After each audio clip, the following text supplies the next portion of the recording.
Welcome to There's Sometimes a Buggy, Irresponsible Opinions about Classic Film. I'm Elise. I'm Dave. This week we return to the Hollywood studios year by year. It's Warner Brothers 1947, and we've got Possessed and Dark Passage for you this week. Also, stay tuned after that discussion for Fear and Moviegoing in Toronto, where we will be examining a couple of disparate films once again. Alien, from 1979.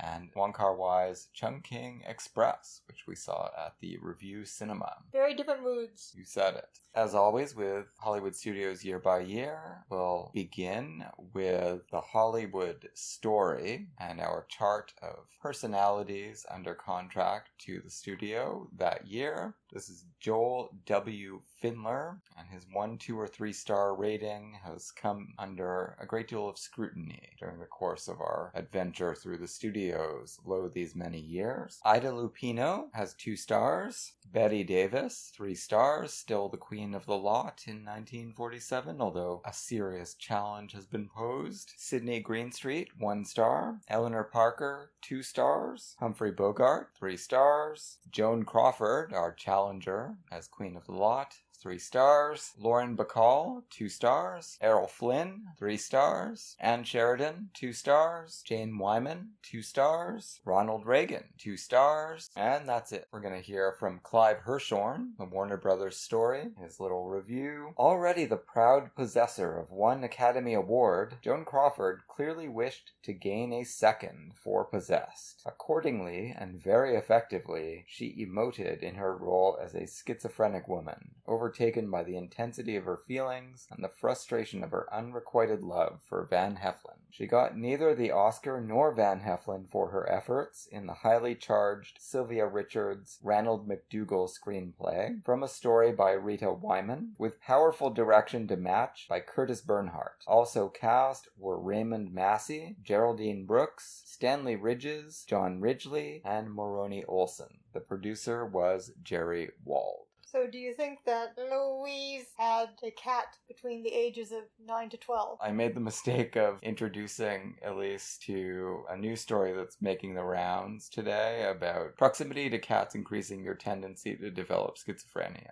I don't know what we can attribute her problems to, but they are certainly monumental. So I have a very close relationship with this film.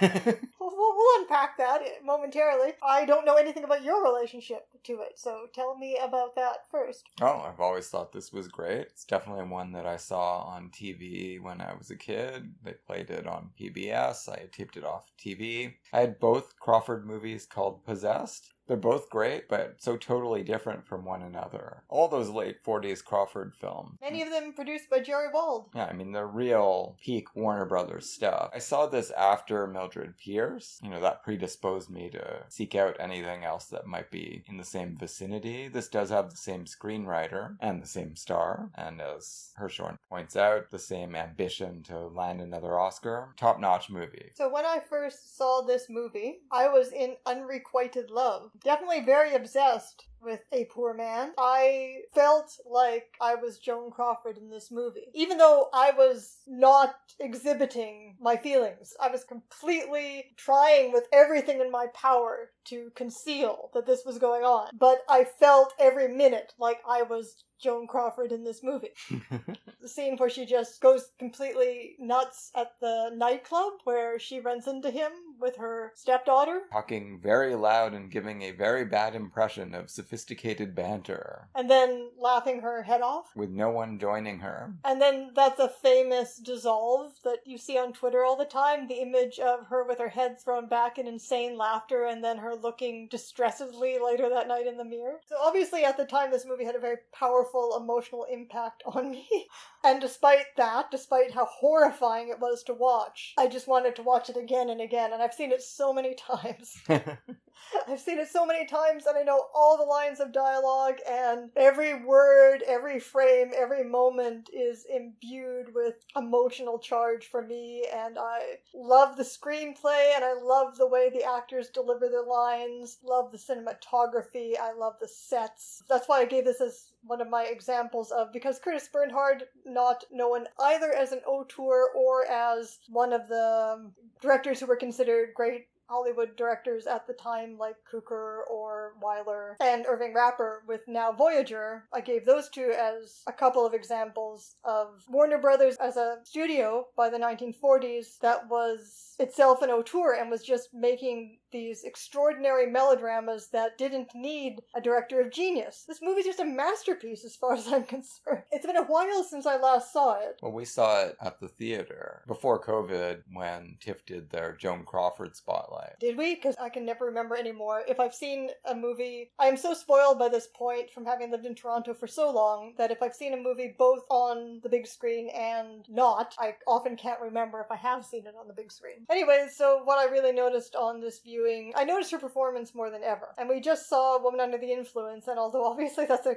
completely different kind of movie and a completely different kind of performance, I feel like Crawford just about matches Gina Rollins for her intuition, leaving aside some of the ridiculousness of the portrayal of insanity in this movie. A lot of it is not ridiculous. A lot of it seems very accurate, but also relatable, even if you are not experiencing psychosis, even if you're just experiencing the psychosis of love. Yeah, I feel like this is almost as good in its way of a performance as Gina Rollins in Woman Under the Influence. And I always, out of the four big studio era actresses, Davis, Stanwyck, Hepburn, and Crawford, I always underestimate, and I feel like this is common, Crawford as an actress. I think that's becoming less common.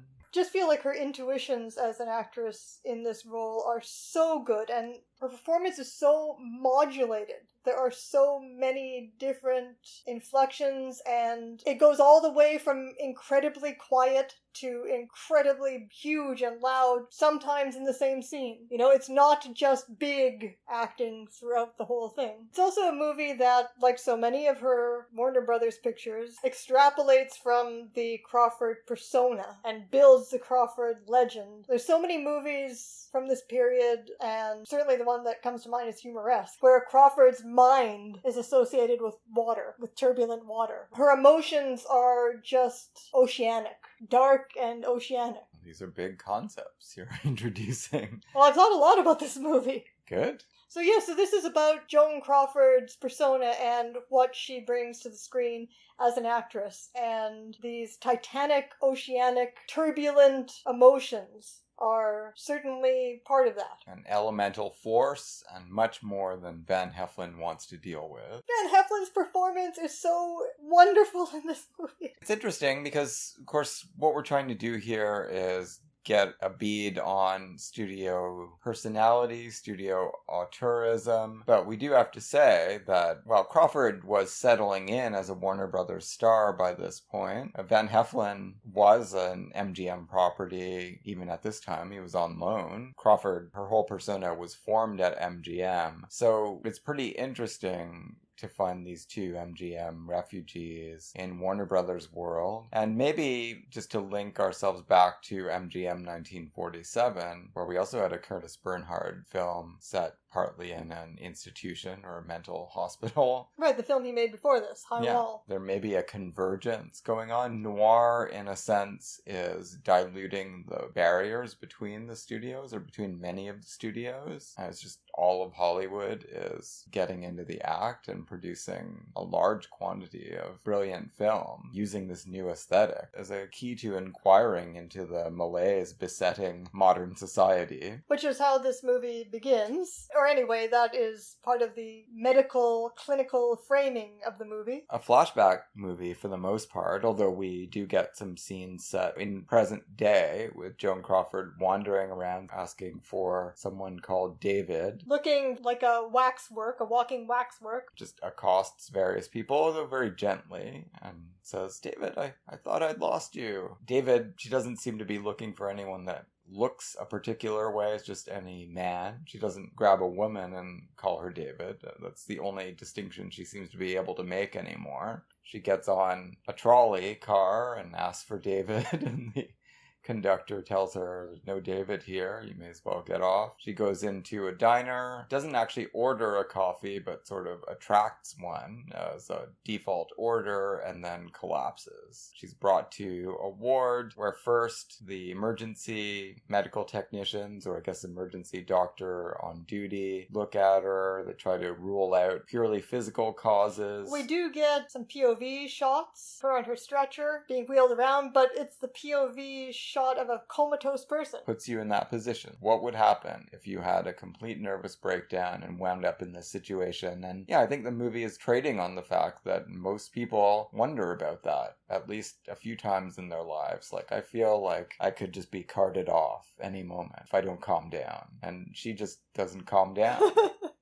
And she's brought to this point. She's in shock. There doesn't seem to be any physical cause that they can determine. So they say, send her to psycho. And they start to try to get to the bottom of it. And I mean, there's so many things linking this movie and High Wall. Of course, we would never have known that or thought about it if we hadn't watched them so closely together. But we've also got this truth serum treatment again. I did see somebody complaining about this movie online on the basis of a male medical professional, voice of authority, mediating, explaining, and exculpating women's emotions or mental health to the audience. By design, to some extent. I think you're supposed to feel like, well, maybe this guy knows what he's talking about, or maybe he's oversimplifying, and the real center of attention is Joan Crawford, and the chaos going on inside her seems to belie the soothing, patriarchal...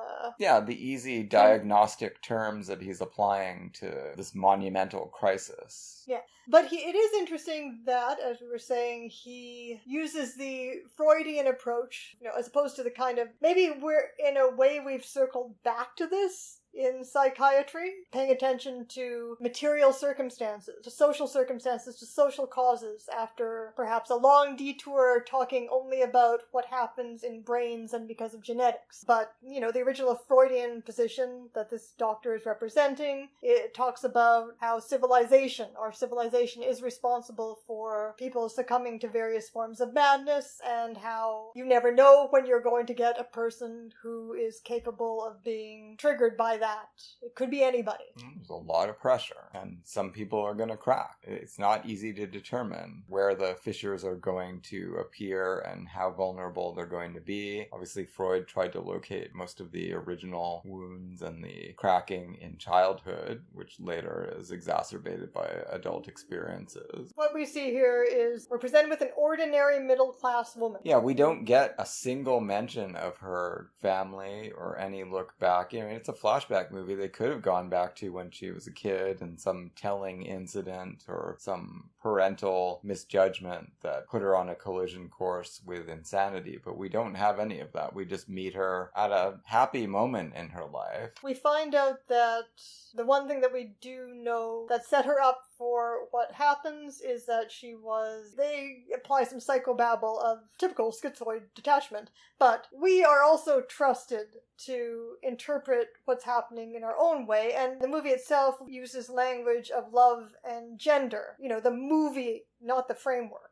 Not the medical framework. So there are competing discourses about what's going on. As I said, what we learn is that she was emotionally repressed before she met this man. Yeah, that's all she says. She meets Van Heflin and she starts to see the world in Technicolor. Before that, she wasn't sad, she wasn't happy, she was just existing. And this is the language of romance, right? Even in lots of 1940s, sort of lush, dark romances. My life began when I met you. And what do you think of that moment where...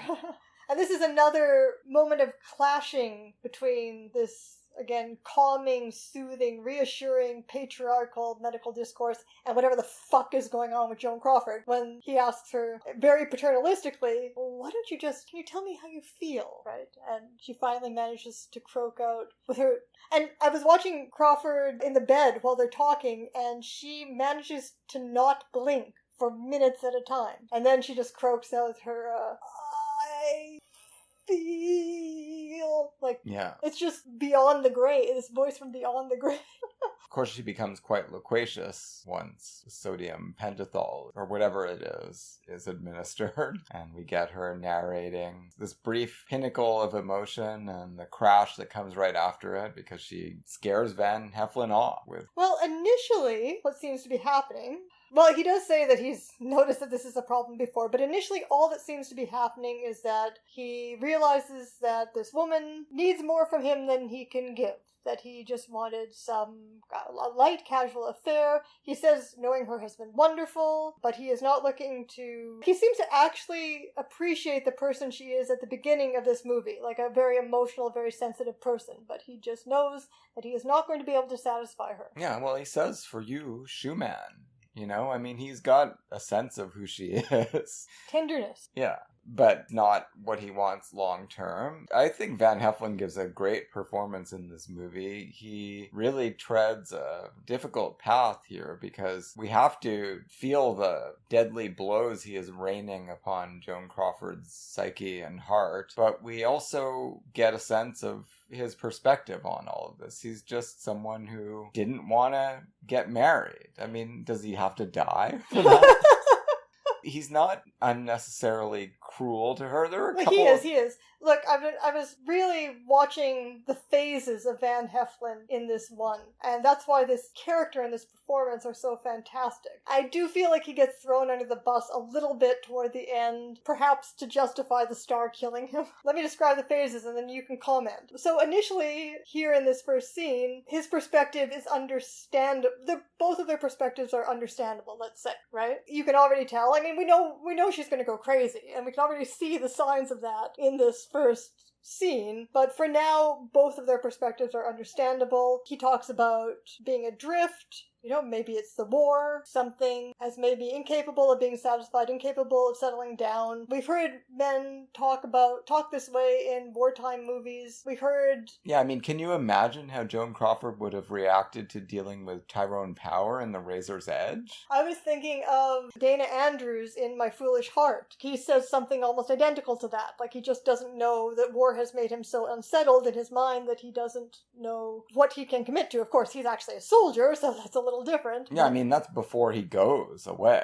There's something there, but I think more the problem of the returned soldier who feels aimless. I mean, that's something that is explored in a lot of noir. So there's that initially. So he's trying to make a humane break with her, but then he goes to see, I guess already we see the side of him that is a user. So maybe it's not so much throwing under the bus what happens later. The side of him that uses women when he comes back and talks to Raymond Massey about the job, because he has gotten this information about this plum job from Joan Crawford's character. But given that, it makes it all the better how Van Heflin plays this character, starts from a point of sympathy and only brushes up against the edge of villainy toward the end of the movie, right? When he could have just played it as a villain the whole way along. He's just a normal guy. He's trying to get ahead in his profession. He cares more about mathematics and engineering than anything else. He wants to make money. To me, I mean, his attitude, his whole approach to her changes after she looks crazily at him and tells him that she'll lie and do anything she needs to do to destroy his career and put him in wrong with his new boss. I mean, at that point, there's a more adversarial situation going on between them. But then he comes back from Canada and visits his boss again and meets up with her again. And at this point, he's just dealing with a crazy woman and he's just kind of trying to navigate that. And he's starting to get annoyed. Yeah. But he doesn't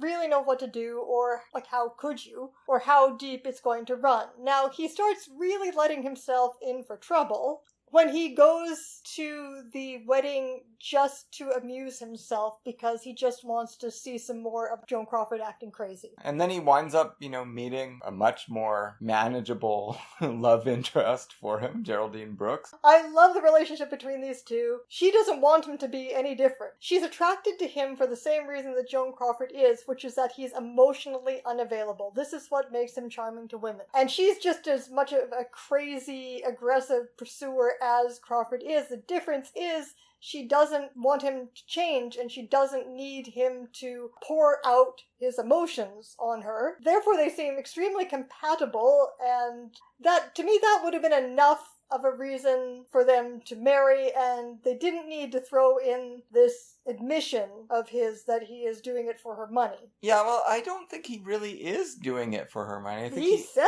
he is. He says that to piss Joan Crawford off even more. He clearly really likes Geraldine Brooks. The way that they come around to getting married is exactly the kind of thing that's going to work for him, because she's like, you think we could make it more than a few years? Like, he loves that. She's not going to, what does he say, suffocate or choke him to death. No, and if it doesn't work out, she's going to be okay. But she really is attracted to him and wants to get married. I mean, so it's like the best of all possible worlds. And she's very attractive herself. So, yeah, you could see how an inveterate bachelor like Heflin's character would make an exception for Geraldine Brooks here. And they're just so fun together. Yeah, he's not just having a blast here because he's really worried about what Joan Crawford's going to do to him. And he's very nervous whenever he's summoned over to Geraldine Brooks's side. And he's not relishing any of that. I can't deal with Joan Crawford anymore. Now that I've met this other person, I just want a nice, quiet, normal life. I'm done laughing at everybody else. I want us to have our own fun in a different space that doesn't involve Joan Crawford. But he can't get away from her because Crawford is his prospective mother-in-law. And I think this might be the first time I've watched this movie and actually thought about, like, what are the family dinners going to be like when Crawford recovers in a few months, according to the doctor. Yeah. It'll just take a few months of extreme, extraordinary, unbelievable suffering. Hopefully Geraldine Brooks is going to be able to manage and live happily without Van Heflin, because he is dead. Alright, so those are the many phases of Van Heflin's character, and he performs them all beautifully with a light touch, even when Joan Crawford is manhandling him like she's about to beat him up. So he has so many amazing lines in this movie. I seldom hit a woman, Louise, but if you don't leave me alone, I'll end up kicking babies. I mean, you could see why they wanted to borrow him. Warner Brothers. But he doesn't usually give a performance like this absolute cad who's still grounded in some kind of sympathetic human reality. Well, I think Van Heflin's an actor who really demands reappraisal. He is one of the most important stars of the 40s for me. He made some truly great films. Think about Strange Love of Martha Ivers. I mean, he's playing a character that's not so different from this, but he's cast in a much better light by the developments in that film. He's dealing with an equally crazy, equally dangerous woman in that movie, and irritating her and seducing her, and that when he gets away. But yeah, so I could see the people that made this movie, I feel like, had to have been thinking about his performance in Strange Love. But as great as Van Heflin is, he is no match for Joan Crawford, so we should probably start talking about her performance and her character. She's great in the scenes where she goes full throttle mental, but much more important are the scenes where she's just starting to talk a little too fast and a little too loud. Okay, well, let's start at the beginning of the movie, though, and part of what's so great is that initially, and so believable, is that initially her illness only involves him. When she's around him, she's completely out of her mind. And this is where it also becomes believable, this emotional repression that she was talking about. Because then when she switches to her professional role as a nurse in this household, in Raymond Massey's household, she is very, very rational and very impersonal. Well, so rational that Raymond Massey depends upon her as his anchor and tether to reality. Because he's got a mad woman in his house, right? Who is paranoid about him and about Joan Crawford, right? So madness is very relative in this movie. Situationally relative, and one person can be sane relative to another person and insane relative to a different person. The defining event, even more than Van Heflin breaking up with her and... Well, later on, the doctor says that the trauma that sent her over the edge while she was in a precarious mental state anyway, because of this breakup, is the death of the wife. Yeah. Now, we do see that she's out of her mind, and at least in her flashback, because Who knows how objective this flashback is? At least in her flashback, she's out of her mind and screaming her lungs out at Van Heflin already before the wife dies. That's why I question whether that actually happened that way, but... Well, that's where Heflin really changes toward her. But yeah, then this woman who has been just an accusing voice from a bed is dead, and Joan Crawford spends a year behaving basically normally with her husband. Nobody suspects anything, and Van Heflin's away, so she doesn't have that to worry about. But she, in the back of her mind, is fairly certain that somehow she killed the wife or was involved in the death of the wife, and she confesses this. There's so many movies within movies here, right? Like, in most cases, that would be the whole movie. You've got someone whose guilt is just eating away at them over this terrible thing that they've been involved in, but that's just such a tiny part of this, and it's not even true, but she goes through all the emotions associated with that plot as if she did kill the wife. But she has a variety of fantasies about this. One of her fantasies, sometimes operative at the same time as her fantasy that she killed this woman, is that she's still alive. Or some kind of undead accuser, yeah. Doesn't she tell two different versions of the story of how she killed the woman? Like, I think she tells one to Raymond Massey when they're at the house. Well, the other one it comes out of her delusional encounter with Geraldine Brooks, where she kills Geraldine Brooks, but all in a waking nightmare. Oh, it's such a absolutely fabulous scene. I just love that whole scene so much. Okay, so this happens after Geraldine Brooks calls Van Heflin over to join her and Joan Crawford at a concert. The pianist plays Schumann, and Van Heflin looks over at her, and she looks over at him. He knows what she's thinking of, and she knows that he knows it. What do you think motivates him to follow after her? She thinks he is just mocking her. Is there some truth to that when he follows after her when she excuses herself and says she has a headache? Just wants to try to find some way to de-escalate because he's going to be his mother-in-law. Of course it doesn't work. I mean, he's still trying to make jokes about, you should keep me guessing.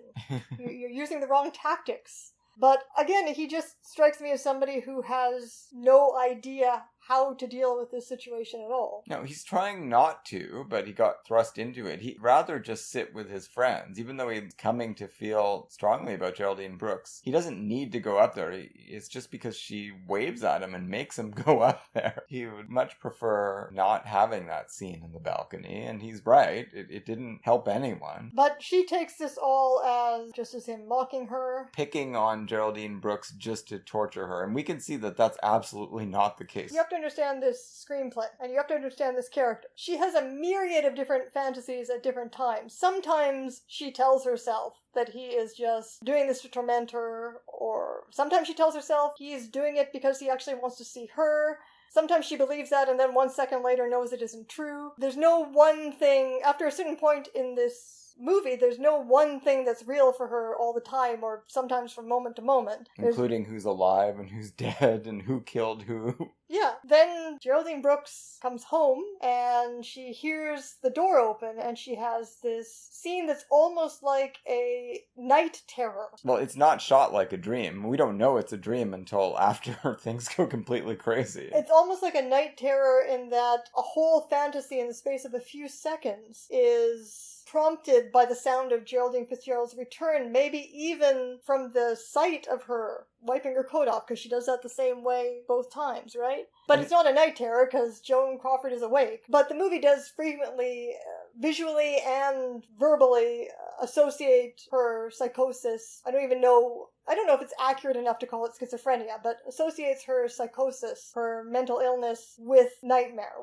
That's the metaphor it uses for the audience to be able to understand it's a waking nightmare. Yeah, you're unable to tell the difference between what is a dream and what is happening in the intersubjective world. So in this night terror, Geraldine Brooks and Van Heflin, they kind of behave the way the antagonists in Mulholland Drive behave. Yeah, in I thought of that. The second despairing half of Mulholland Drive, where, yeah, everyone's just doing this to make Joan Crawford feel even worse. Like, we fooled her. She's imagining they set up this whole meeting at the concert where it's very clear it's just an accident, happenstance, and Van Heflin wishes that it had never occurred. Right, and then in her fantasy, Geraldine Brooks is acting very hostile. He told me all about you and what you did. Well, that's the thing. What's so fascinating about this fantasy is that Geraldine Brooks' accusations of Joan Crawford are all true things. There is a part of her mind during this fantasy that is completely rational and that understands what she, Joan Crawford, is actually doing and feeling, and Geraldine Brooks voices all of that. Well, yeah, but she also says that you killed my mother, which is not true. Right, well, that's how it climaxes. But it starts out with us thinking, oh, isn't that great? A part of Joan Crawford's mind is rational and really understands what's going on here, is onto her. But then, yeah, it climaxes in this complete delusion.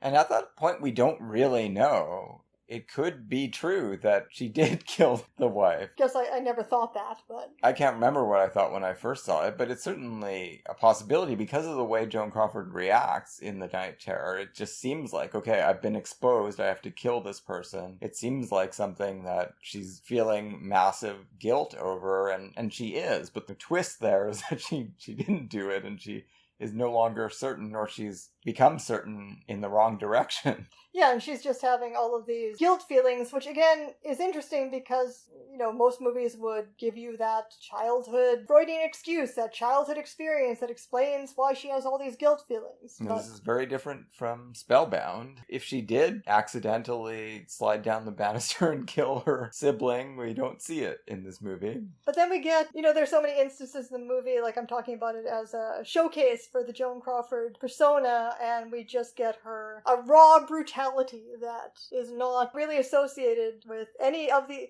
as violent as Bette Davis and Stanwyck often become in their movies, there's a tough kind of abuser's brutality about Joan Crawford that can just subtly manifest. And she directs it toward Van Heflin, and here she spectacularly directs it toward Geraldine Brooks. Alongside it, we have the ultra-professional, the shop girl heroine, Joan Crawford. Yes, of course, the working girl nurse, but also the vulnerable and the caring Joan Crawford, where as soon as she's beaten Geraldine Brooks in this fantasy, smashed her with a hairbrush and knocked her down the stairs, the fantasy ends and she's just absolutely horrified. Yeah, and then she sees Geraldine Brooks come in again, and there's no conspiracy going on against her. Nobody's whispering. Geraldine Brooks loves her and wants to think of her as a confidant. And they have that amazing scene where she goes to the college and confronts Geraldine Brooks. And, that's like the 1930s MGM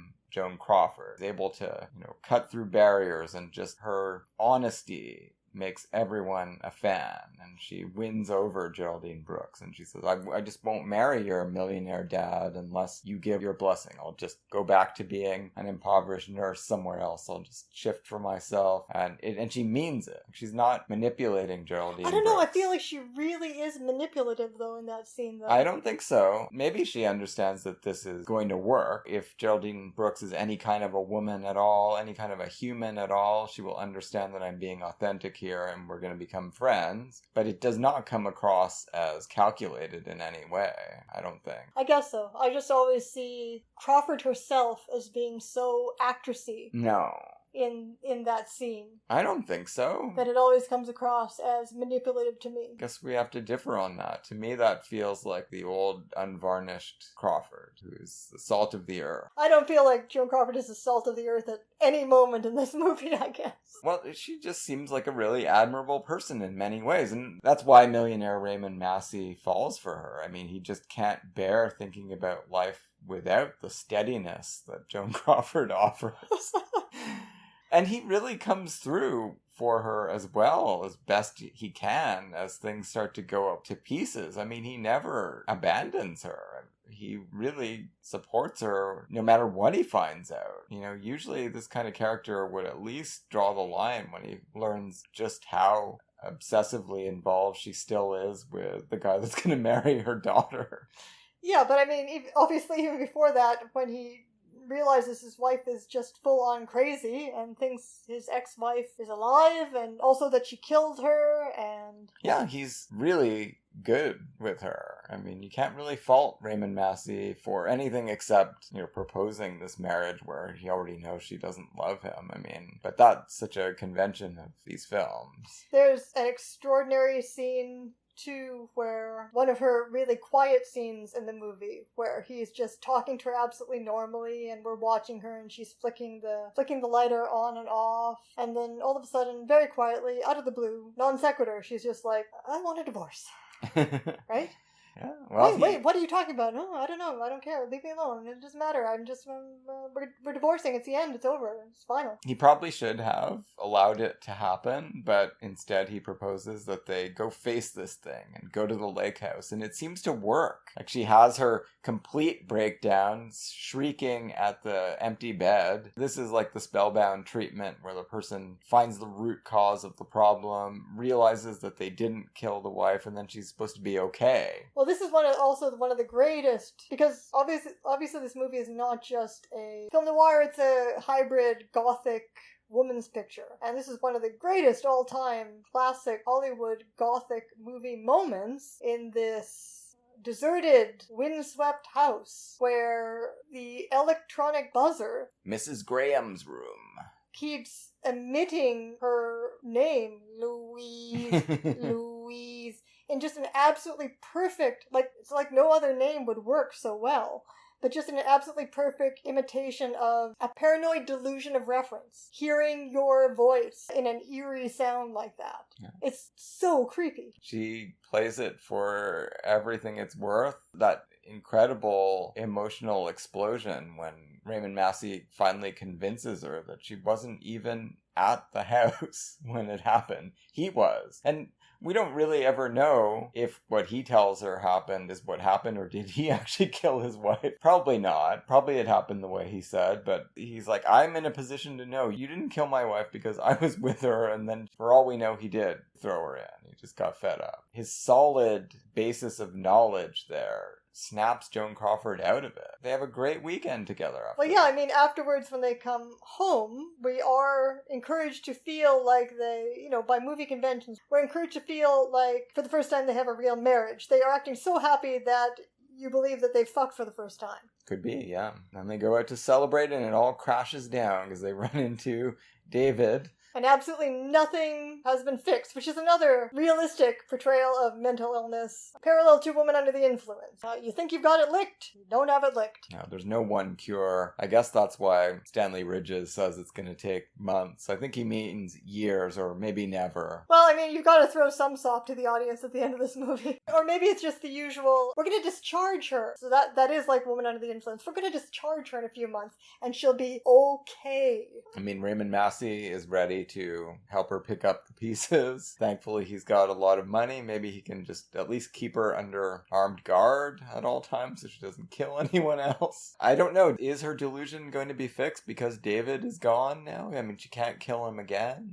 Yeah, well, what happens when this is what the doctor's talking about. There's so much suffering, untold suffering that she has to pass through in order to get better.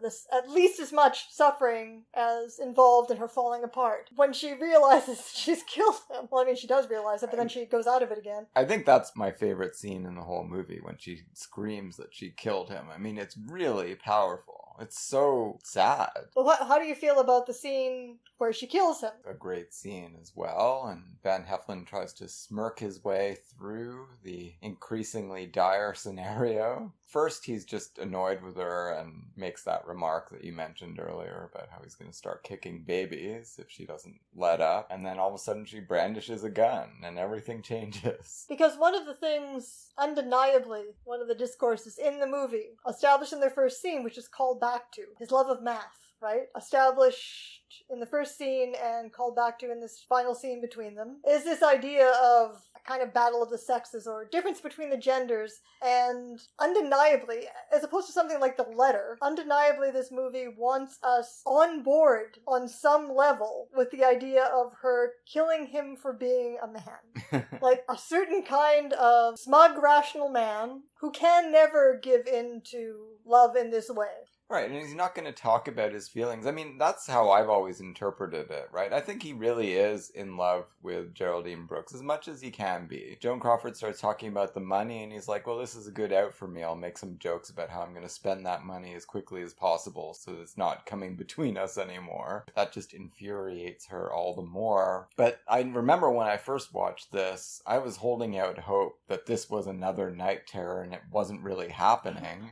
But that's why the powerful shriek that she emits when she realizes, like, that heart-rending coming face-to-face with reality, that is the thing that takes the place of electroshock therapy. Like, it's her emotional coming to grips with the fact that she has killed this man that she's, invested her entire being in. It's so heartrending. At that point, there's no refuge in the possibility that it could have been a night terror. This one was real. I don't know how to grapple with the fact that I recognized very early on in my viewings of the movie that some part of us is supposed to be rooting for her to shoot him in that moment. Just for that male smugness and imperviousness. It's her only way to get even with them, which is terrible. And yeah, it may be a very perceptive comment on the imbalance between the genders at that time. And maybe still, this unassailable smugness. Well, There's nothing you can do about it except shoot them. Well, he genuinely says, I think it's mathematically impossible that you're going to kill me. He doesn't think she's a good enough shot. I'll show you math! Fuck math! She gets her ballistic trajectory just right, like an engineer does. It hits him in the most vital spot, apparently, and he's gone. And then this, of course, raises the question, do men deserve to die horribly just because they're men? Well, you like that Ginger Rogers movie where she decides that they should all die. Shot down like dogs. Well, what about After Hours? I mean, that's the plot of that movie, right? That's a good analogy. I wonder if Scorsese was thinking of Possessed when he made After Hours. A man should be tormented to death by insane women just for being facetious? Yeah, he just wanted to go out and meet a nice girl, maybe. Like, do I have to die for that? I mean, that's what Griffin Dunn says in that movie. He's insensitive to the emotional distress. Well, particularly Catherine O'Hara. No, more particularly, what he seems to be getting punished for more than anything is Rosanna Arquette. Yeah, of course, yeah. And everyone comes after him. The closest modern analog to Possessed in a strange way, but from the David character's perspective. Yeah, we've talked before about what a difference gender makes in David Lynch's movies about killing your lover. The emotions of Mulholland Drive compared to the sort of detached, horrific mockery of Lost Highway. Yeah, Lost Highway's got much more of a Twilight Zone feel to it, a punishment feel to it. I mean, do men deserve this? Who knows? It's in the story and perhaps some part of some viewer's response to it.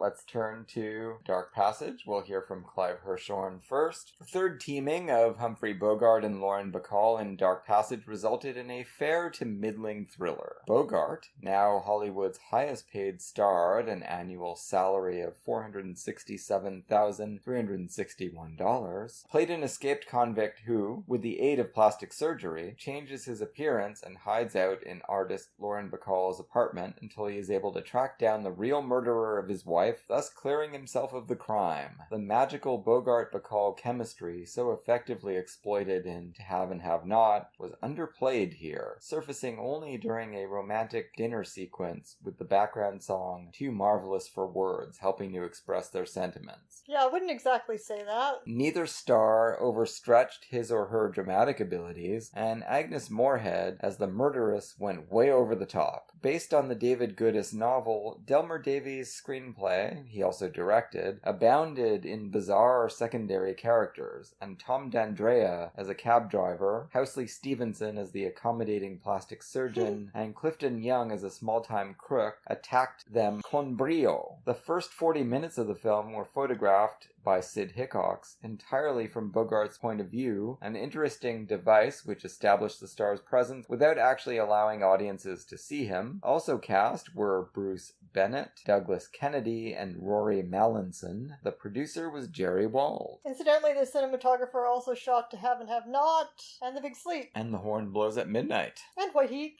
I love this movie. It's my favorite Bogart-Bacall movie. Yeah, well, I wouldn't go that far.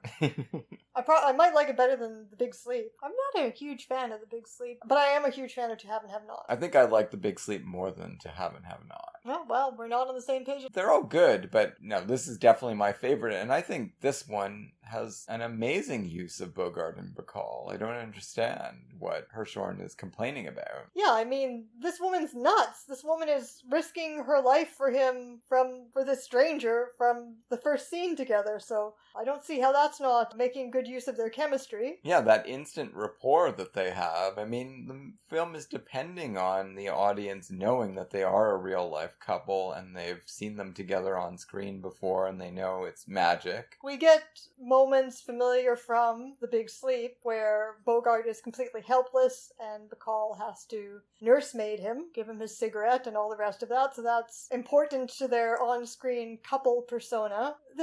Obviously this is not a big dramatic role for Lauren Bacall, but it really makes use of her very well, from the bizarre poise of this character just picking up this escaped apparent murderer in her car. Yeah, I think this is probably my favorite Bacall performance. I mean, she actually is allowed to be much more domineering in a way. He's allowed to be much more passive. Hawks likes to play with that idea, but he's also very nervous about taking it too far. No, Delmer Daves is saying this woman is in control and she's the only thing that can save Bogart, and he realizes that and accepts it. And besides her otherworldly poise, there are also wonderful shots of her emoting in this movie that really made me appreciate what a good screen actor she is. Yeah, Hawks is not interested in showing that kind of stuff. I think she's amazing in this movie, and I'm not a Bacall fan in general because she didn't get nearly enough movies like this. Well, I think you like this movie even more than I do, so I'll let you take the lead with it. Well, it's got so many things that I love. You know, I mean, the subjective camera. This is the same year as The Lady in the Lake, which went even further by having almost the entire movie shot subjectively.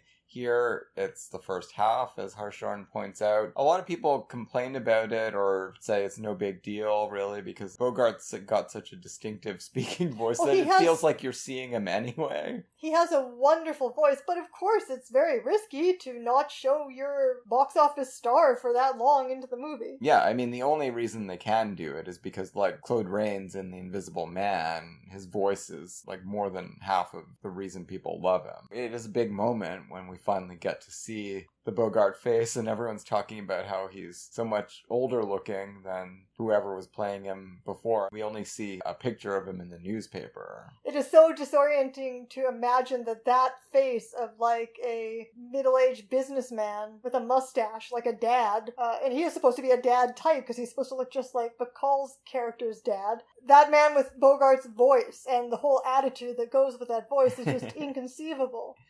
Yeah, well, I mean, he's not playing any kind of an underworld type or private eye type or any of the usual things that Bogart was called upon, or even, you know, a mildly disreputable cafe owner. I mean, this is a pillar of mainline country club guy. Yeah, he's like the real-life Bogart. Yeah, pretty much. But we meet him escaping from San Quentin, and there are very particular circumstances that led to that. But yeah, he's very at home in the posh world that Lauren Bacall lives in. They traveled in the same circles beforehand, and they know a lot of the same people, including Agnes Moorehead. Most importantly, they know Madge. Madge. You think that would make him more paranoid? Buzzing around like a hornet, irritating everybody. But he's just like, everybody knows Madge in San Francisco. I feel like Delmer Daves, and of course we know he went on to make those amazing melodramas of the late 50s and early 60s. There's so much talk about marriage as a powder keg and inevitable murder going on. These guys are talking about it very matter-of-factly, but I think the film is offering that as critique of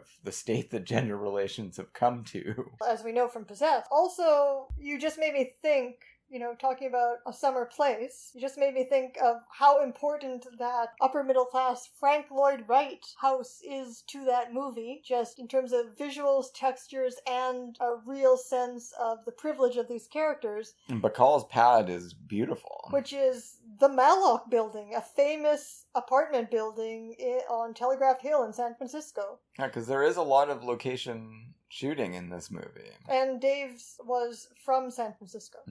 But before we even get to Bacall, the movie opens with this bold escape. We don't see how he planned it, who he paid off to arrange for these things to happen. And it's kind of endearing, too, that he doesn't seem to have much of a plan. He doesn't seem to have really expected to succeed, because once he gets out, he's pretty lost. And it just seems like he easily could have died. That barrel roll off of the truck looks so dangerous. And then he gets out and he's just staggering around. We see him in long shot. That's not subjective camera. We do see the body of this man, but we can't tell that it's not Bogart or it is Bogart. We just can't make out that clearly who it is. And as he starts to try to get his bearings, I mean, he throws away some of his clothing because the hounds are going to be after him. We're familiar with those tropes, but then he just decides to hitchhike. That's all he can do, and he winds up getting in the car with this creep played by Clifton Young, who's some kind of small-time grifter and ex-carny, we find out, because he's got seat covers made from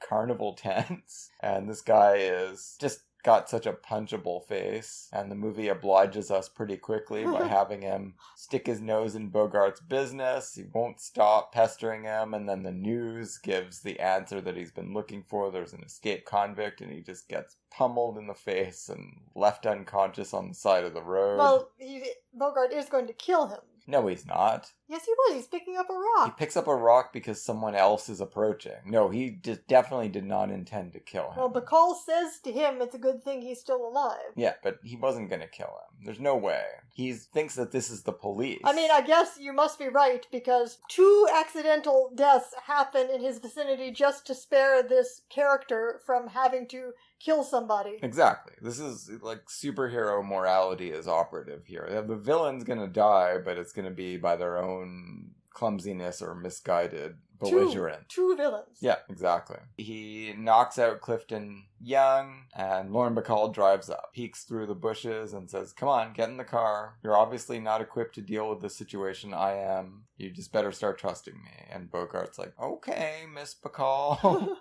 She tells him to get under this canvas that has been thrown over her painting stuff. This character's just like a Grace Kelly type. She's just an attractive, young, wealthy, amateur painter. You know, her family has imploded, so that part is a pretty sad backstory, but I guess she inherited all the money because her mom is dead on account of being murdered by, if not her dad, someone else, and her dad died in prison. That we learn later. We don't know why, at this point, she is taking these chances in order to rescue Bogart from certain recapture. She navigates the roadblocks perfectly. Bogart gets a brief moment of paranoia where he's like, "You seem pretty happy to have him look under the tarp." Bacall's rejoinder there is perfect. She's like, "Yeah, I want him to find an escaped convict so I can go to jail with you. That's how I get my kicks." Yeah, she's very cool. She thinks very quickly on her feet. From that point on, Bogart's like, "Yeah, you're right. I'm not going to question this anymore. She's taking insane chances. I mean, she can't be doing it just to tease me, so she must really be on my side." And that works. The script has to do that, too, because otherwise the audience is going to be thinking, what is wrong with her?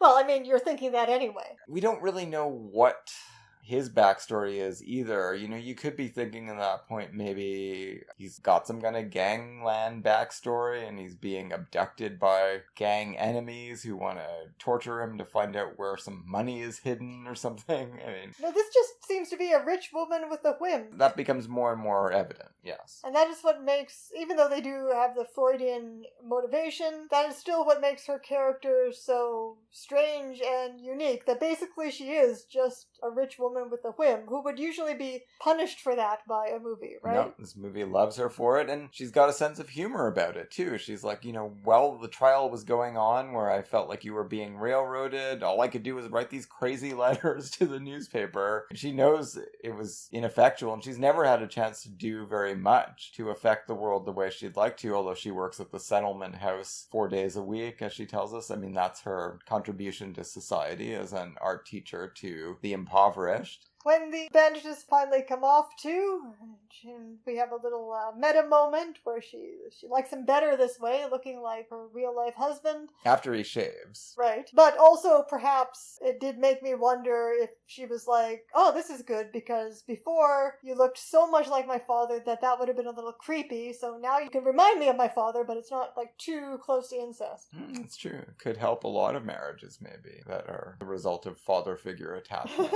Some plastic surgery by this creep. One of the wonderful things about this movie is just the way it builds this, I guess, Damon Runyon-esque sense of camaraderie and lovability amongst the underworld types that we encounter, although not universally. Clifton Young is just a monster. And something that seems to be based on, as you were alluding to earlier, and I guess that dovetails nicely with our discussion about do men deserve to be murdered, in genre terms, in fiction genre terms. These underworld types all seem to assume that Bogart is guilty and not care, and be like, well, that could be anybody. You just get in a bad marriage, and the next thing you know, you've killed somebody. Yeah, well, that's what I'm saying. The movie is presenting that as the glue of these homosocial friendships that are formed, within seconds. But how does that work with the movie's complete lack of problem with Lauren Bacall's character being so powerful? Well, I think it's saying this is really sick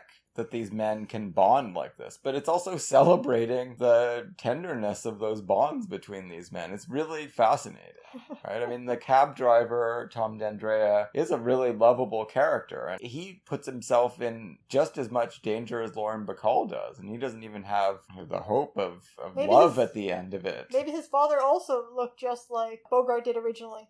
Maybe. Sounds like, he's got a good face. So it's like Clarence Oddbody in It's a Wonderful Life. He just decides, yeah, this guy, I'm going to help him. He identifies right away. I mean, everyone's been hearing news reports about an escaped convict, and Bogart, again, I think it helps us to understand his cluelessness, that he doesn't come from a criminal background. He doesn't know how to play it cool. I mean, he is absolutely hopeless every minute of this movie. He's not the unflappable private eye Bogart, and he's not the alienated or, beyond caring criminal Bogart. He's another creation entirely. I think this does stretch Bogart's acting abilities as well. I think Hirschhorn is wrong in every respect in his assessment. This is not like any other Bogart character. Without all of these friends that he meets along the way, it's almost got something of the Dust Be My Destiny feel to it. Right? Where everyone helps the young lovers on the run. This is just everyone helping Bogart. Well, yeah, everyone just helping... Well, but they have, like we were saying, they have a variety of different reasons.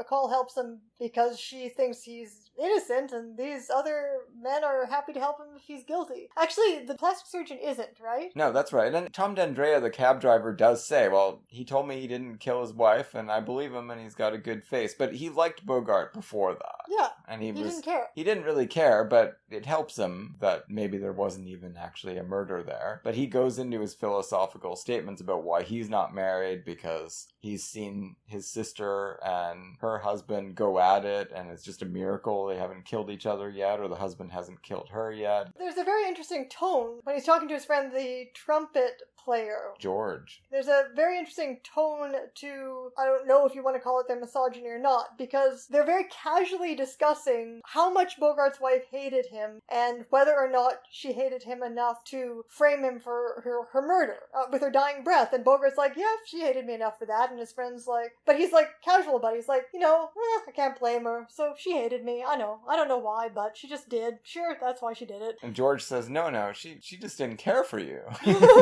Yeah, she would have got out if she'd found somebody steady. So they're talking about her multiply cheating on him, but again, not with a lot of emotion. They're just like, oh, this is just the way it is. But no, she didn't hate you. Madge hates you. So Madge is like the movie's misogynist nightmare. I mean, Madge is clearly going through something not too different from what is afflicting Louise. I mean, except she's really fucking crazy. Except she seems to feel it for any man, but the more she cannot have the man, the worse it gets. So it's kind of like a much less sympathetic version of what Louise is experiencing. Oh yeah, much, much less, obviously, because she's willing to kill strategically. Like, she just kills George as a pawn. I mean, Louise wouldn't do that. No, Louise is helpless in the grip of her love that makes her do terrible things. Why? Why do you make me do these things, David? But yeah, Gert does sound like she was cruel and abusive. I mean, we hear about how he bought her that ring and she took it and threw it in his face and hit him. So it's like this movie has this fantasy of a perfect powerful woman and then all these nightmares of these terrible powerful women. Yeah, and some very weak men. Who just, sometimes might need to kill. But not Bogart. No, he was just trapped in this marriage. He was resigned to it, and then all of a sudden he comes home and she's dead. He gets blamed for it. He was offered an alternative by Madge, but that was worse than the marriage. And of course, it's interesting, I don't know that anyone would have known this at the time, but you can't help but if you know anything about Bogart's biography, watch this movie and think about, we were saying he's playing a character who's more like himself than he usually is on the screen, and Bogart was married to apparently a horrible alcoholic abusive wife before Bacall. Mayo Meteau shot him and knifed him, and I don't think he was great with her either. But it seems like he would have known something of what these men are talking about. I think so, yeah. Some method acting. Real passivity, I was going to say. It's got these incredible surrealistic sequences when he goes under the knife, the plastic surgery, which is essential to the plot of the transition from subjective camera to Bogart on screen, the doctor who's sympathetic but becomes very sinister in Bogart's delirium. I can make you look like a bulldog or a monkey. So many of the great noirs of the 40s have these protagonists undergo some kind of terrible physical force passivity, including, one of the most notable ones is in Murder, My Sweet, where Dick Powell is shot up with drugs. He sees those cobwebs. So this is comparable to that. Really? He's just going through typical Hollywood facelift surgery. They can leave his nose alone, so he's going to heal in 1 week. No scars, basically, just tiny little ones. And he'll be able to shave. He just has to find somewhere to stay for a week. And he's all set in his mind. He's going to stay with George, his best friend. And no, Madge has other plans. We find out at the time we don't know who could have possibly killed George. Bogart wonders aloud, why would anyone kill George? There's some really emotional beats in this movie that I've always just loved. When Bogart, he finds his best friend dead. He has nowhere else to go but back to Bacall's house. He has to walk for seemingly hours up endless staircases in hilly San Francisco. People are mocking him from the levels below, thinking that he's just some drunk husband coming home after a toot. And when he finally gets to the door, he passes out. Just like Robert Montgomery passes out in the phone booth in Lady in the Lake. And yeah, we are left to believe that little Lauren Bacall dragged his body into her apartment. Just more examples of the masculine heroism of Bacall's character. Yeah. In this movie. And of course it's all in the news that there's another murder that's been committed, and when she asks him about it, he can't talk because his mouth has been reconstructed. He writes. It's one of the most emotional little passing of a piece of paper I've ever seen, where he just writes, "He was my best friend." It's like a primal scream in pencil. Yeah, someone ought to ask him how he feels. So over and over again, people get killed, and Lauren Bacall just has to take his word for it that he didn't do it. That's gonna get pretty unbelievable if we don't already believe in the relationship between these two stars, right? Yeah. So she takes charge of his recovery, and she has to be nurse and protector all in one. Madge is buzzing around continuously. Bogart, he gives himself away every chance he gets. Madge knocks at the door. He hates her so much that he can't even just wait it out. He actually yells, "Yeah, we're in here. Go away." And he's got Humphrey Bogart's voice. She actually recognizes it, or she's pretty sure it's him in there. She doesn't know 100%, but, it's a pretty good clue. And then there's this super weird, at the end, where he pretends to be a prospective new suitor. It feels like you rarely see a scene in a movie of this era, at least, or at all, where a man is just blatantly picking a woman up like this, right? A complete stranger walks into her house and says, "Someone told me that, it would be fun to fuck you. What do you think?" For a good time, call Madge. And Madge is like, you interest me, you intrigue me. tell me more. I might be into this. It's absolutely bonkers. Well, this is the nightmare version of the bookstore scene in The Big Sleep, where he works his charms on Dorothy Malone, who's a much more appealing character than Madge is. Although I find Agnes Moorehead attractive. Well, appealing is another... Well, no one actually debates that. They keep talking about her personality. He even talks about it in that scene. He's like, I've heard you're not so agreeable after you get to know you, right? And she's like, well, does that bother you? I mean, she just admits it. I'm a bitch. It's true. That's part of what you get when you get mad. Are you ready for it? Doesn't Crawford have one of her fantastic lines in Possessed is, I can be very disagreeable. Yes. David's like, I'm sure you can. It actually has shades, too, again, of The Lady in the Lake, where Robert Montgomery is flirting with Mildred Haviland, who's pretending to be Crystal Kingsby. Although in that one, it's revealed that she knows what's going on the whole time, and she just pretends to go along with his flirting so that she can shoot him when they get to the apartment. But here, Madge seems to actually fall for it. She's such a narcissist that she lets him in. Bogart doesn't go too long with it. He just can't stand flirting with this woman. Immediately goes into, well, let me tell you who I really am. Can't you tell who I really am? And then Madge gets very afraid. She's like, no, I was too horny. It's really interesting because he can't seem to really frighten her enough at first, and she's just taunting him with she confesses to these murders and says, well, your only evidence is me, and I'm never gonna say anything. So what are you gonna do about it, you little pussy? He has to kill her. Well, that won't do him any good, though, right? And of course it doesn't. When she dies, it doesn't help him one bit. He's gotta run even further, because it's just gonna look like he fulfilled her prophecy. She's been going around telling everyone that he's gonna kill her, and then she winds up dead. Obviously, they're gonna chalk this one up to his murder count as well, and he's never exonerated. No, he escapes. I don't know how he's making his money at the end. He seems to be doing quite well in that suit. Well, you can live pretty well on not much when you've got American cash on you, and Lauren Bacall's given him $1,000 of American cash. Right, and she's going to bring the rest of her $200,000 along with her. We build up to that because, okay, Bogart, he's just crashing around, getting captured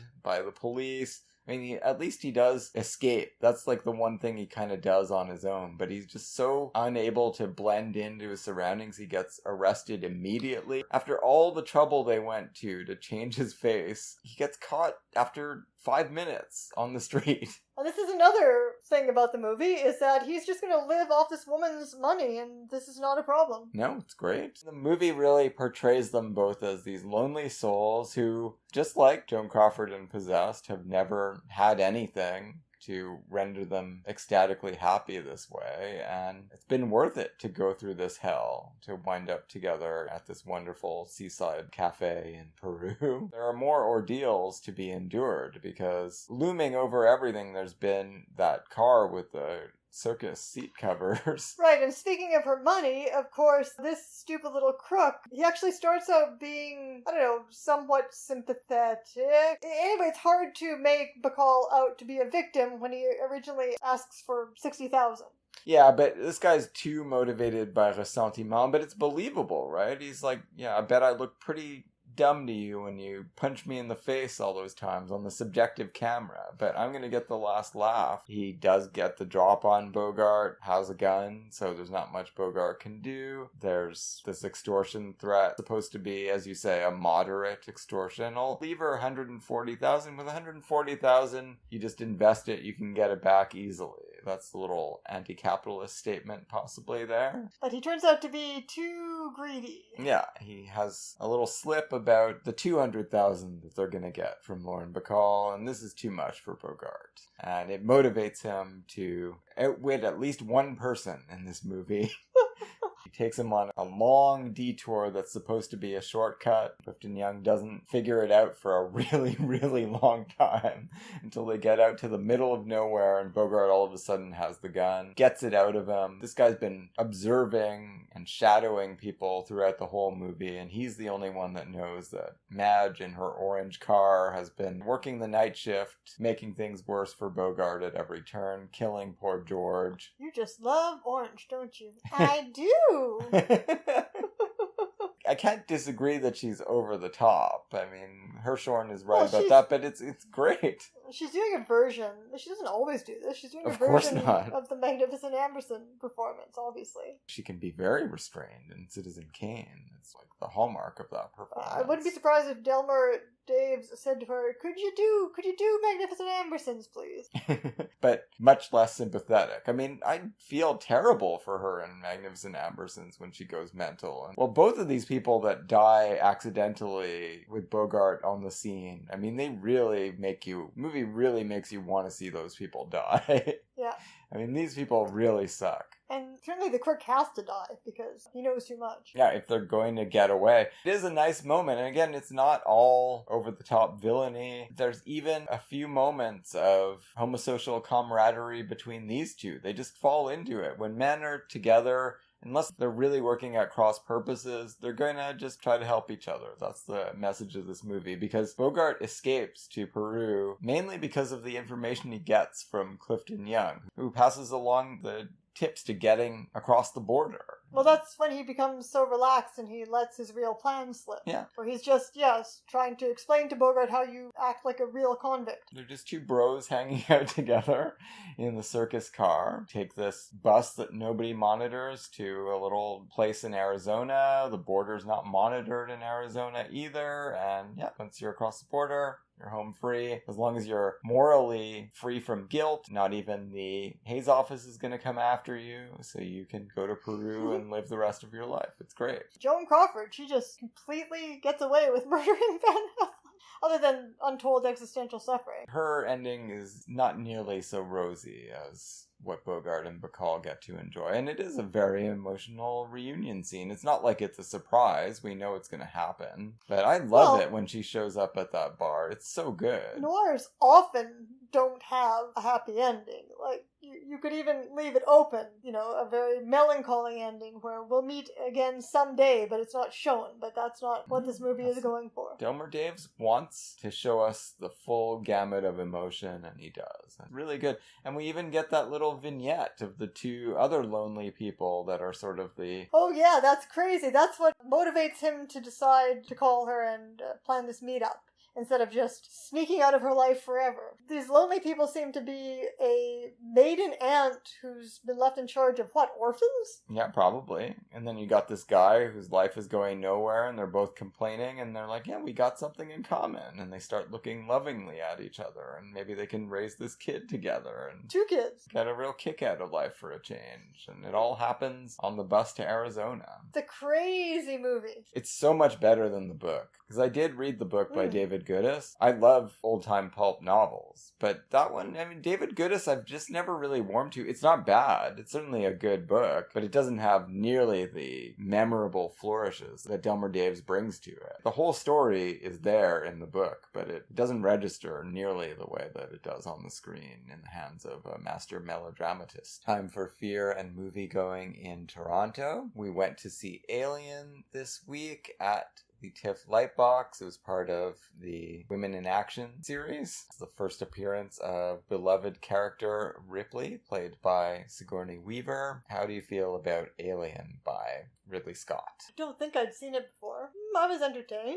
I was very impressed because Weaver's character is so calm and rational and always right for the first 3/4 of the movie that I was getting very worried that I wasn't going to believe that she was scared when she has to be. But I did. The performance, she was really giving herself a place to go there. Well, I understand, the woman who introduced the movie, Robin Citizen. Well, I understand her making the distinction and saying that this is more like a horror movie than an action film, and Weaver's character is less an action hero than a final girl type, by way of explaining why they hadn't programmed Aliens, the James Cameron. Well, they wanted to. It's just that they couldn't get access to it. Yeah, but that had been the plan because this is an action movie series, Women in Action. I think it actually achieves a good balance between the tropes. I feel like her character is scared. I don't know if I've ever actually seen a male character in this position, but you kind of believe that her character is scared at the end in the way that a male character would be, and you see her strategizing very cleverly throughout the whole thing, and despite how terrified she is, she's also still being very rational and heroic in saving herself. And the cat. And the cat. There's the moment where you could say that the movie's objectifying her because she takes her clothing off, but clearly the idea is to... She's so vulnerable. To hugely emphasize her vulnerability and then have her, strategize her way out of that by putting herself in this protective spacesuit, right? And she's wearing the worst underwear ever put on screen. I don't know how anyone could find this sexy. No, I don't think that it's meant to. It's meant to emphasize vulnerability. I guess someone might find it titillating, but those are not flattering underwear. Obviously, the movie is making some kind of odd feminist point when the creepy robot is trying to choke her to death with pinup girl magazines. That's so disturbing.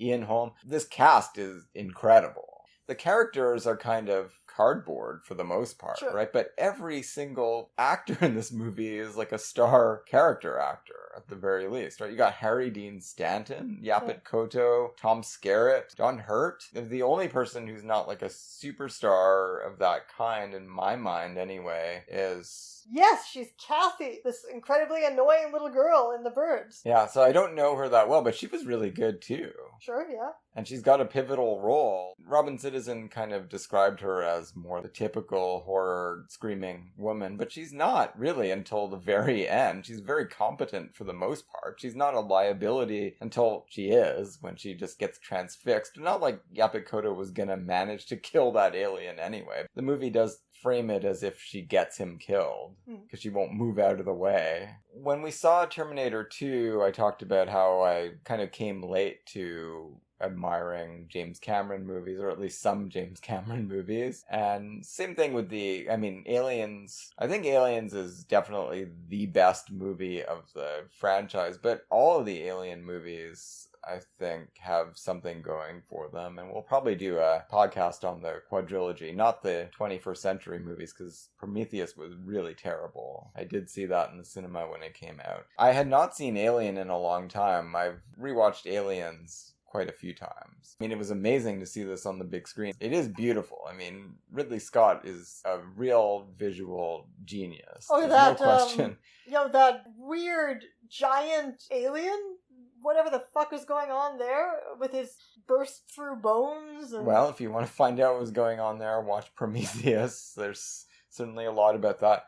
But that whole final sequence when she tries to detonate the ship and then she tries to change her mind and it doesn't, and it's like a nightmare disco sequence, right? Like all the different lights going. Like, how did they keep all that in frame and make it look so great? It's incredible. Like, that's the most tense action scene ever. It's not like Cameron went and took Halloween and turned it into, the precursor of the most non-stop action movie of all time. He took a movie that already has some seeds of that. Yeah. But yeah, that sequence really stood out on the big screen. And of course, I'd never seen it that way before. I was too young in 1979 to see Alien.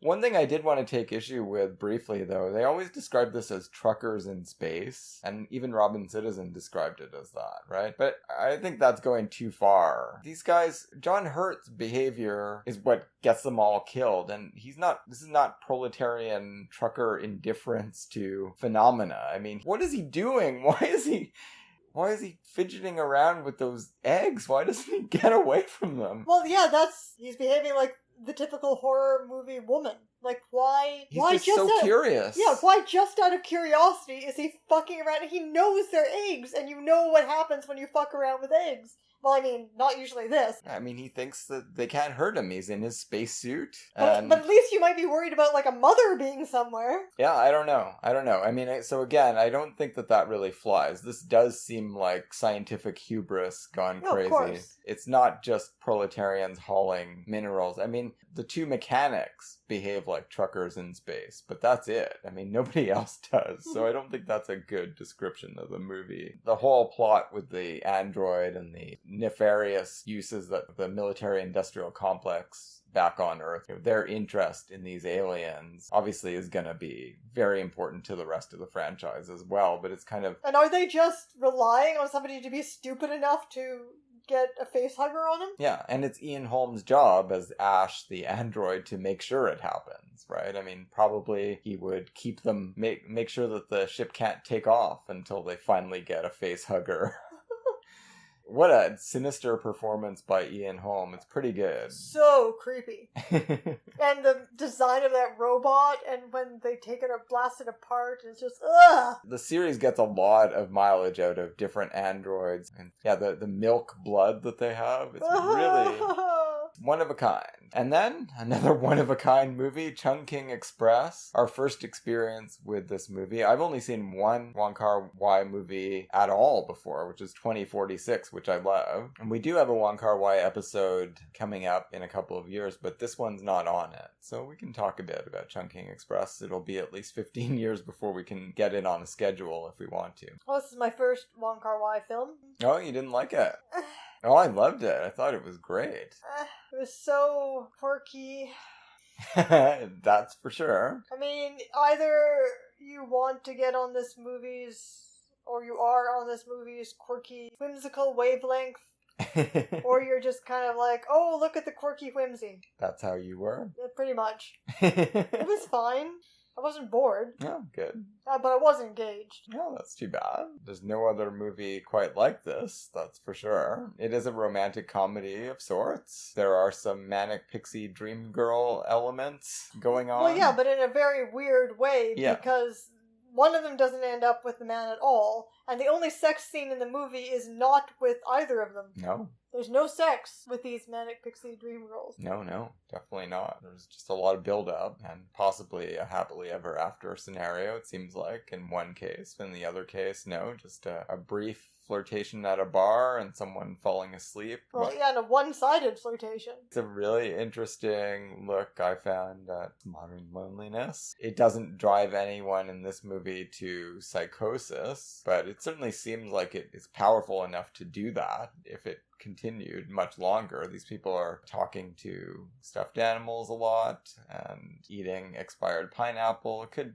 go badly for them. Modern loneliness, eh? Don't you feel? What are you talking about?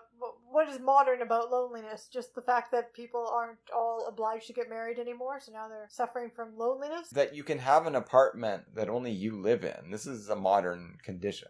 Right? And it's something that can happen in Canada or the US or in Hong Kong. That's what's wrong with these guys. Well, one is only 25, so how lonely can he be yet? Seems pretty lonely. But he's only just broken up with his girlfriend, and yet he's already terribly lonely. Yeah.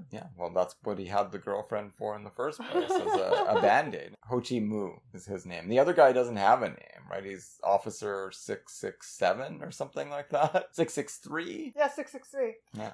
Some people apparently had a great deal, and I'm not going to fault them, because I have certain directors whose movies I have no idea either what happened or who the characters were or how they all knew each other. I mean, this happens to me sometimes with a movie. Some people seem to be very, very confused about what was going on in these two plots. The movies are filmed in a way that's very disjointed. True. And there are two separate stories, which could be confusing if you weren't expecting that.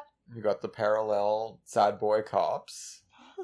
Who both, as you say, are in similar predicaments. They've both recently exited a relationship, maybe, and not of their own volition. And they're just trying to get back on track somehow and not doing a very good job of it until something quasi-magical happens for both of them. In one case, a longer-lasting impact. Nothing like what I recall 2046. Then, if this is not his signature style, there may be a Wong Kar-wai movie out there for me. We'll be doing the trilogy of Days of Being Wild, In the Mood for Love, and 2046. I mean, maybe I will come back to this movie and appreciate it more when I've seen more of his film. Yeah, he seems like the kind of director that the more you see, the more you just get in sync with and start to love all of them. That's the pattern I've observed in others. Maybe it will happen with us, maybe not. Anyway, I was really impressed by this one, and Elise not so much. I didn't say I wasn't impressed. I just said, I don't know, I wasn't on its wavelength. I resisted its charm. It's a very obvious charm. The only thing I read about the movie is that cover of the Cranberries was actually sung by the woman that played the quirky snack bar clerk, I guess, who is remodeling Officer 663's home. Next week on the podcast, it's our penultimate Lily Palmer Acteurist Oeuvre Review. We'll be discussing Lotte and Weimar and the Boys from Brazil. So that's more Nazis. Looking forward to that one. Some Thomas Mann and some Nazis?